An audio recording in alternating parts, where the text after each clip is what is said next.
The newly opened Greater Accra Regional Hospital in Accra is still closed to the public, despite assurances from the hospital authorities. The facility will be open to the public this morning.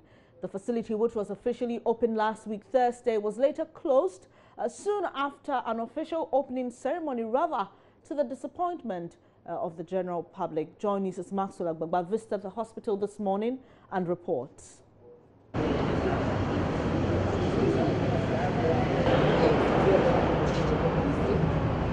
Difficult seeing officials here, or nurses, or maybe the medical director. I've only been interacting with him via the phone lines, primarily about the opening or the official operationalization of the Greater Accra Regional Hospital. In fact, behind me is actually a plaque stating that, to the glory of God, this hospital was officially opened for operations by Honorable Kweku Ajimamenu, Minister for Health, on the 17th May 2017. And we all know that President Mahama was the first person to commission this facility, but the hospital did not open its doors to patients.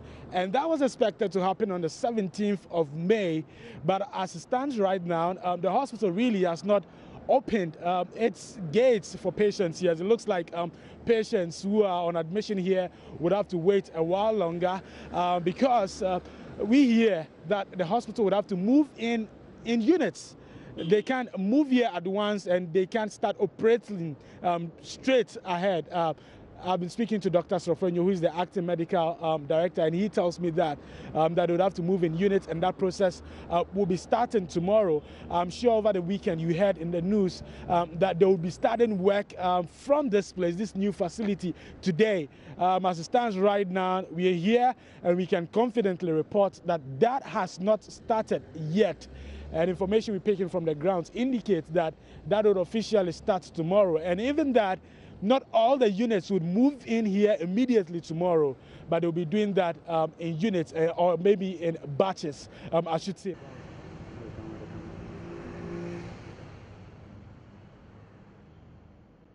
From the Greater Accra Regional Hospital, let's take you to the Kempinski Hotel, where the CEO Summit is underway currently. Senior Minister Yao Osafo-Maafo is speaking. Right. May 2018. We couldn't have stopped it halfway, no. That would be imprudent. In the case, the whole program aimed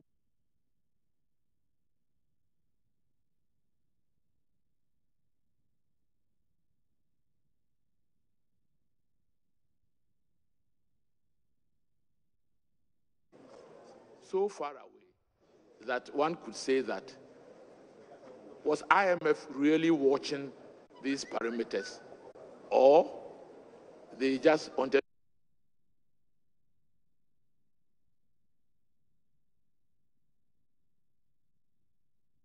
our feelings to the performance of the IMF itself and their program in Ghana. Because we had certain targets. IMF have so many targets. You must reach this, you must reach that, you must. None of them had been reached. And we had only just about a year. So were they going to reach them? Do we really need the IMF to organize yourself to do the right things?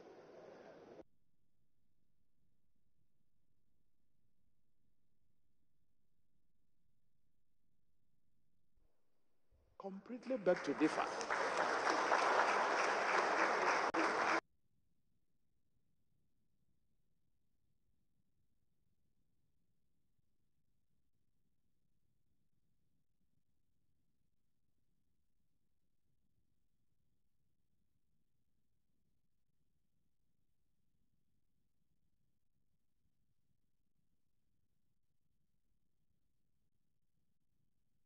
Apologies for that. We'll take you back to the Kempinski Hotel when we receive some stable feed from our men on the ground. Now, Joy News has intercepted an investigative report that alleges former executive director of the Ghana Standards Authority, Dr. George Crenshaw, received a $1.2 million kickback from a contractor.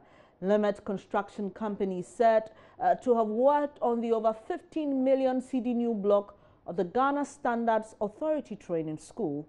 The contractor did not state why he gave out the money, but the report indicates Dr. Krenzel admitted receiving the cash. Joy News investigative journalist Kwetinate has the rest of the story. According to the report submitted by the Board of Directors of the Ghana Standards Authority to the then Trade Minister, Dr. Ekospio Gabra, the Executive Director, Dr. George Krenzel, took $1 million from the contractor working on the Ghana Standard Authority Training School on one occasion. On another occasion, he took $200,000. The report reads, and I quote, "The executive director admitted taking money from the contractor but refused to state how much, stating it was a sensitive matter," unquote. On July 2012, the Ghana Standards Authority awarded the 15.2 million cedi contract to Lemet Construction Company to build a new training school and hostel facility for the Ghana Standards Authority in Accra. Sources at the authority say the contractor, Johnson Tay, failed to meet the deadline for the completion of the project. Trade Minister at the time, Dr. Spio Gabra, ordered an investigation into the contract based on an anonymous letter from a management member of the authority. Dr. Gabra would not go on record but tells Joy News, "After I received the first anonymous letter, I called the executive director of the Ghana Standards Authority and quizzed him on the complaint. But when I received the second letter, I directed the authority to investigate the matter.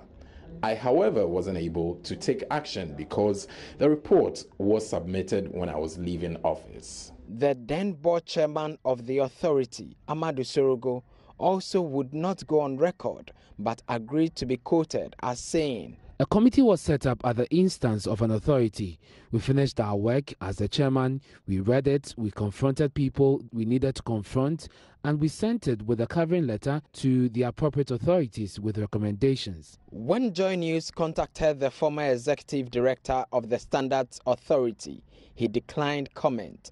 The report revealed that the contractor provided materials and personnel to complete a 3-bedroom story building for Dr. Krenzel at East Legon, a suburb of Accra. The former executive director, however, denied the claim. He also denied he owns a hospital at East Legon, as revealed in the investigations. Reporting for Joy News, Kwetinate, Accra. Now, 6 people have died during gunfire exchanges between a group of robbers and residents of Tatale in the northern region yesterday. The police have since mounted a manhunt for the suspected robbers. The incident forced residents of the town to run indoors earlier than usual. The paramount chief of the area, Obo Yankoso Gariba II, spoke to me on News Desk. But before we pick what he said in that conversation, let's speak to Martina Bugri to give us the latest from the area. Hello, Martina. Hi, Bernard. What's the situation in Tatale now? The situation is tense.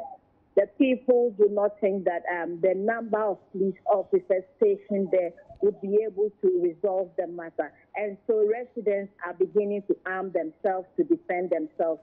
They say the robbery incident in that area continues to happen almost every time. And anytime it happens, they are unable to get people to defend them. They just come in, rob the people, and go away. And it's a constant thing. They have noticed that there's a day they gather in Tatale. All those who do businesses in Togo, they gather in Tatale to be transported to Togo. And so because of the safer and a lot of money dealings around that time, they come in almost every time to do that. And so the situation is tense. The people are beginning to arm themselves to defend themselves. Martina, we hear that the police have called for reinforcement. Can you confirm that? Yes, I'm told they call for reinforcement. But as we speak now, what I gather is that they have not arrived yet. And so the communities along the route, they've been firing all through night, are those who are defending themselves now against the robbers. And now we're speaking to the paramount chief of the area about an hour ago. He said they could still hear gunshots. Is that the situation now? It is the situation, Dennis. The people are bent on getting the matter resolved once and for all. They think that they say there's one particular armed robber who is known in the area who leads the gang almost every time, and they think that it's about time that they get that guy arrested or killed. And once he is gone, they believe that it will bring the situation under control. All right, Martina, so just a bit of clarity here. What is happening now is not an exchange of gunfire between residents and the robbers, is it? It is between the residents, the police, and the robbers. Okay, so the robbers are still in the town. To help the police in this operation to be able to get these people. And so the robbers, you can confirm the robbers are still in the town? Currently, they are between Zabzuru and Tatali, the last community before you enter Zabzuru. That is where they are currently. Okay, thank you very much for the updates. Martina Bugri giving us some updates of the Tatale situation. We've been trying to reach the commander, but as you can tell from Martina's description, it's quite a tense moment there, and so he's unable to speak now. When we get him, we'll bring you his side of the story as well. But the paramount chief of the area, Obo Yankoso Gariba II, has been speaking to me earlier. As soon as they came, they went straight to the who are dealing with FIFA. They went and attacked them and took them their money. After them, they started moving to stores. They went about 3 or 4 stores, and they were shooting guns here and there. One is shot, run Tatale. So when I was at my palace about 4:25, some Maiden came and then informed me that's Tracy. But then they have informed the police already. I went to the police to consult them, but however they did well. They also helped us. They went there. As I'm talking to you, the fighting is still going on. My men are right there to assist our brothers concomers. They killed 3 concomers, and my people also killed 3 of them. Okay. They were actually robbers. 3 concomers had been killed. Okay. And 3 robbers also had been killed. This he came and confirmed it to me this morning. Okay. It started at his village, not the two. Where the this is starting from. Have there been any arrests so far? Have you heard? No, at all. No arrests at all, madam. We have about only 6 policemen here. They are not sufficient. Even as I'm talking now, the commander is not here. He has traveled to Accra. Now, I can't think they'll go to school.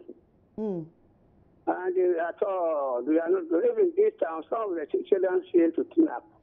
Because what happened yesterday? Okay. Today is also a market day. There are no.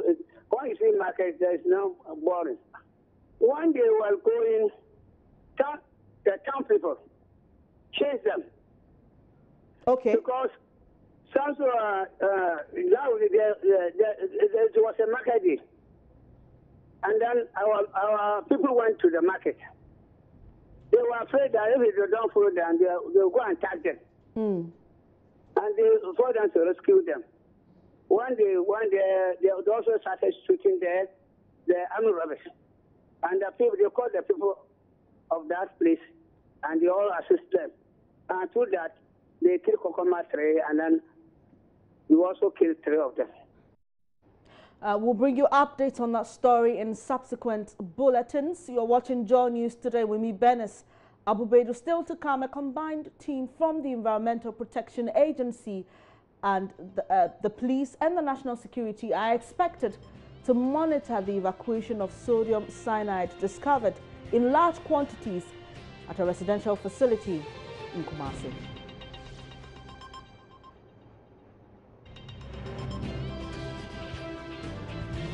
Details in a moment.